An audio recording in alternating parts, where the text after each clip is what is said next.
Biarawati itu memang tidak boleh menikah ya. Biarawati Katolik yang saya maksud di sini. Apalagi menjalin cinta dan bahkan menikah. Udah nggak boleh banget karena memang mereka harus mengabdikan hidupnya pada gereja. Tapi bagaimana jadinya kalau ada seorang biarawati yang tiba-tiba dia sangat jatuh cinta bahkan kepada pastor rekannya sendiri di gereja. Wah, yang mana yang harus dia pilih ya?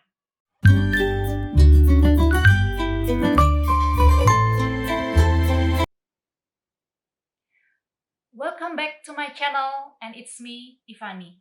Bagaimana kabar teman-teman semua? Saya berharap teman-teman semua selalu dalam lindungan Tuhan, selalu sehat-sehat semua. Walau keadaan saat ini kita mulai PSBB lagi, mulai diketatin lagi, tapi saya berharap teman-teman semua tetap menjaga diri masing-masing, stay at home aja. Kalau perlu keluar-keluar, jangan lupa pakai masker, jaga jarak aman, dan selalu cuci tangan. Ingat teman-teman, dalam menjaga imunitas sangat-sangat perlu untuk berbahagia. So, jangan lupa bahagia teman-teman. Salah satu cara bahagia adalah melihat video-video dari saya tentunya. Dan ya teman-teman, kalau kalian baru pertama kali mengunjungi channel saya ini, channel saya berisi mengenai cerita-cerita menarik, cerita-cerita seru yang saya ambil dari film-film. So, sudah pasti konten saya ini banyak mengandung, bahkan hampir semua mengandung spoiler karena saya menceritakan ulang. Semoga teman-teman suka. Kalau sudah subscribe, jangan lupa juga bunyikan loncengnya sehingga kalau saya upload, pasti teman-teman mendapat notifikasinya. Kita langsung aja mulai yuk, teman-teman. Teman-teman, film yang mau saya bawakan kali ini berasal dari Tanah Air, produksi Tanah Air pada tahun 2019. Film ini berjudul Ave Mariam.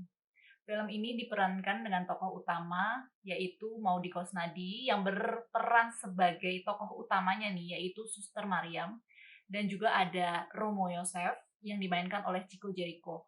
Mereka berdua akan beradu akting yang sangat bikin saya juga terenyuh ngelihatnya ya.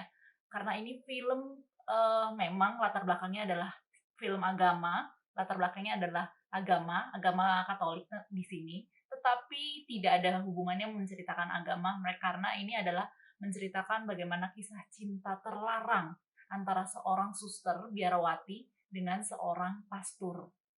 Nah, tentunya kan mereka memang dilarang untuk saling bercinta-cintaan gitu ya. Nah, film ini juga sangat indah ya, vintage banget kalau dilihat dari filmnya dan sangat minim dialog. Makanya ketika saya melihat film ini, saya harus benar-benar menebak-nebak nih ceritanya kira-kira apa sih yang dimaksud. Karena sangat minim dialog ini, kita harus benar-benar ngelihatin gambarnya itu kira-kira maksudnya apa ya gitu. Nah, makanya kali ini saya mencoba merangkum dan seperti inilah kisahnya. Film mulai dibuka dengan gambaran pada tahun 1998 yang masih sangat vintage di sebuah biara. Suster Mariam menjalani kehidupan sehari-harinya sebagai seorang biarawati yang dipenuhi dengan kegiatan rutinitas seperti berdoa, melayani orang-orang awam, melayani umat, lalu juga menjalankan tugas sehari-hari.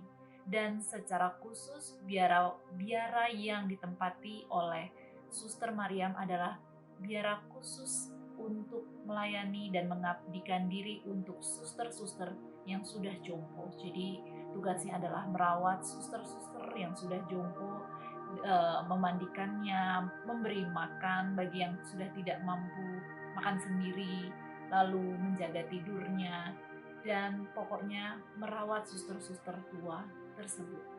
Kehidupan digambarkan dengan sangat tenang, sangat teduh, dan rutinitasnya begitu tertata rapih. Pada suatu hari, biara mereka ini kedatangan Suster Monik dan Romo Yosef. Suster Monik ini adalah suster yang sudah senior, yang sudah mulai sakit-sakitan dan harus memang mulai dirawat secara intens. Nah, selain Suster Monik, Biara dan gereja juga kedatangan Romo Yosef. Romo Yosef ini adalah anak angkat dari Suster Moniq yang menjadi pastor tentunya. Nah, pertemuan antara Suster Mariam dan Romo Yosef dimulai. Berbeda dengan Suster Mariam, Romo Yosef digambarkan sebagai orang yang lebih cerewet, orang yang lebih charming, orang yang banyak bercanda, orang yang pandai bermain musik, seorang yang ekstrovert. Sedangkan Suster Mariam itu benar-benar kebalikannya. Suster Mariam adalah seorang yang sangat kalem, diceritakan sangat kalem, sangat introvert, dan tidak gampang ngobrol sana-sini. Nah, maka dari itu, dengan perbedaan sifat mereka ini, sepertinya mereka ini menjadi tertarik satu sama lain. Dalam menjaga Suster Moniq dan Suster Moniq yang sudah tua ini, yang sudah perlu perawatan, ketika Suster Maria menjaga Suster Moniq, tentunya banyak berinteraksi dengan Romo Yosef. Romo Yosef rasanya mulai tertarik dengan Suster Mariam. Dengan karakternya Suster Mariam, akhirnya Romo Yosef diam-diam mulai mengajak Suster Mariam keluar dengan cara mulai menyelipkan ajakan untuk pergi di selipan buku lah, lalu juga mengajak Suster Mariam dengan memberi notes kecil di bawah pintu dan sebagainya. Hal ini secara intens dilakukan oleh Romo Yosef. Tentunya pada awalnya Suster Mariam menolak karena mungkin juga ada perasaan bersalah kalau ia harus ikut pergi. Biar bagaimanapun seorang biarawati tidak boleh pergi berduaan, apalagi dengan laki-laki. Tapi akhirnya Suster Mariam tidak tahan juga dan akhirnya ia pun ikut ajakan Romo Yosef untuk keluar. Dan akhirnya mereka mulai sering keluar bareng, dari makan malam dan juga jalan-jalan sering mereka lakukan. Karena Suster Mariam adalah seorang yang introvert, seorang pemikir, dia benar-benar merasa galau bahwa dia sudah beberapa kali pergi dengan Romo Yosef. Dia tidak bisa memungkiri bahwa memang dia jatuh hati juga nih kepada si Romo Yosef. Beberapa kali ia pergi keluar dan juga membeli beberapa buku referensi, buku kasus-kasus di mana suster biarawati-biarawati yang juga pernah keluar dari biara itu dia baca dan menjadi referensinya. Dia memikirkan sebenarnya tujuannya dia hidup itu untuk menjadi seorang biarawati ini sudah betul belum ya gitu. Jadi dia, apakah saya harus tetap di sini, apakah saya harus pindah, itu mulai mengisi kegalauan hatinya. Jadi ya pokoknya galau deh, karena dia betul-betul ada rasa bersalah dalam dirinya.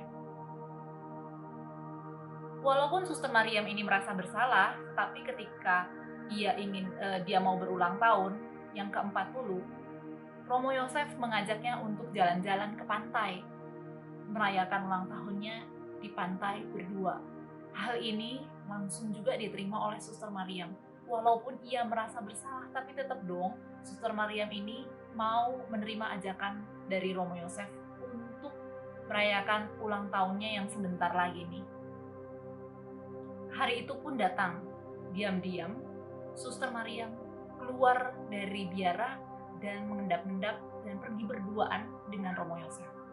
Sampai di pantai, mereka meniup kue ulang tahun, lalu bermain-main di pantai benar-benar sebagai sepasang kekasih dan meniup kue ulang tahun bersama. Mereka bermain-main, bermesra-mesraan di pantai sampai malam hari tiba. Dan malam hari tiba, mereka akhirnya pulang nih ke biara. Dalam keadaan hujan lebat, Suster Mariam benar-benar merasa bersalah karena ia habis melakukan perbuatan yang seharusnya betul-betul tidak boleh ia lakukan. Dan ia pulang ke biara dalam keadaan hujan, dalam keadaan yang hatinya juga kacau balau.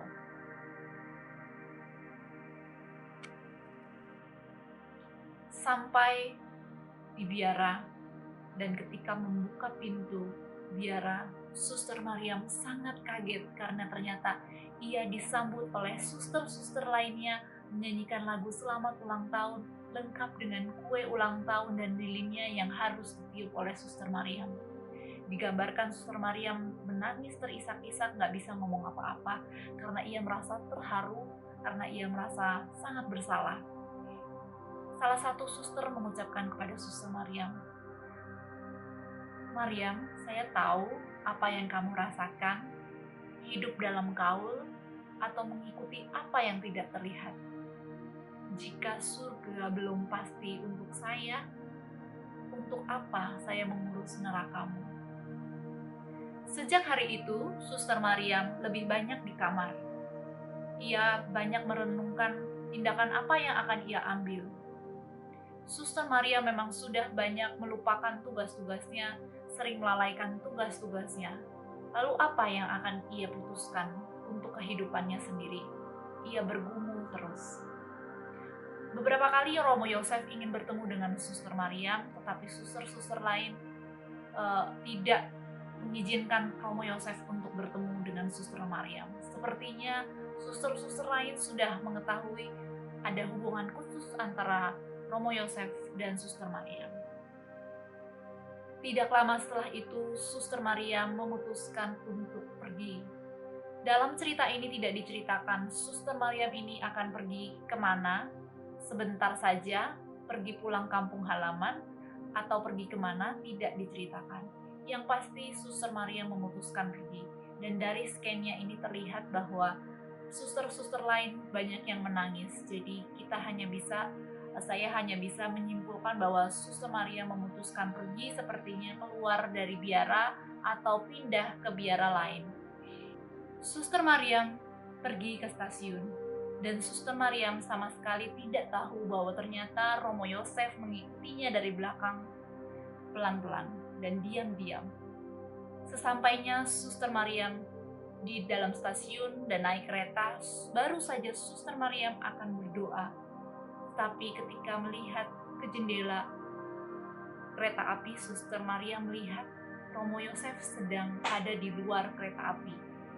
Sontak saja Suster Mariam perasaannya campur aduk, dan tapi akhirnya Suster Mariam memutuskan untuk turun dari kereta api. Ia buru-buru mengambil kopernya dan turun dari kereta. Tetapi sangat sedihlah hati Suster Mariam karena ketika ia turun ternyata tidak ada Romo Yosef. Romo Yosef sudah hilang. Ternyata Romo Yosef sepertinya cuma ingin mengucapkan say goodbye saja. Suster Mariam sangat sedih. Scan ini bagi saya sangat mengharukan ketika Suster Mariam turun. Andai saja di dalam ceritanya itu Romo Yosef tidak pergi, tentunya mereka saling berpeluk-pelukan dan akhirnya ceritanya happy ending dengan mereka bersatu. Tapi di cerita ini tidak. Romo Yosef pergi dan Suster Mariam sangat sedih, dan dengan langkah gontai karena keretanya sudah terlanjur berangkat, Suster Mariam akhirnya kembali ke gerejanya, kembali ke biaranya untuk sementara.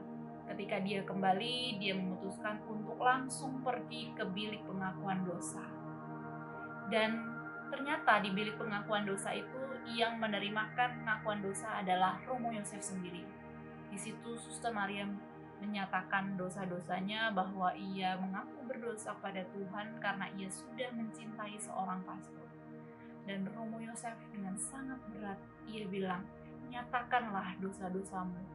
Saya atas nama Tuhan mengampuni dosa-dosamu." Di sini mereka sangat-sangat saling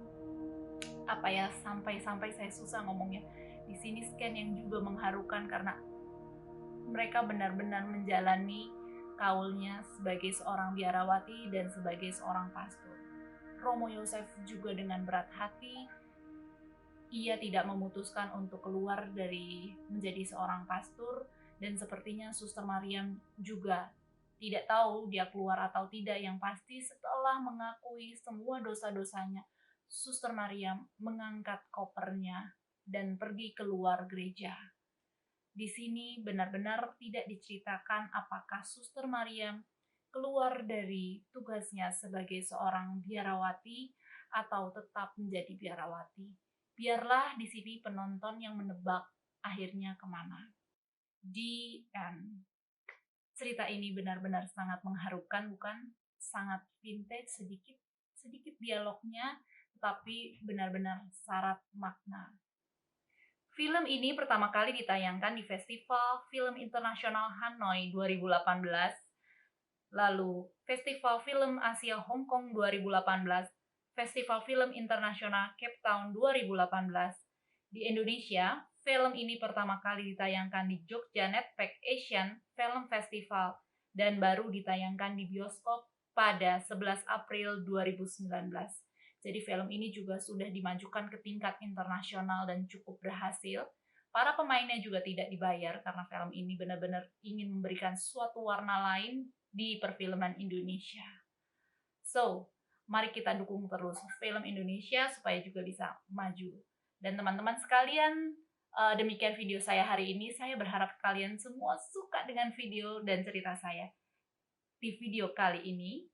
So, jika kalian suka, tolong like, lalu juga share ke teman-teman semua, dan subscribe tentunya.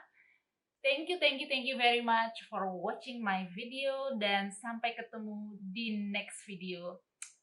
Namaste. Yeah, bring you up. Yeah, come on.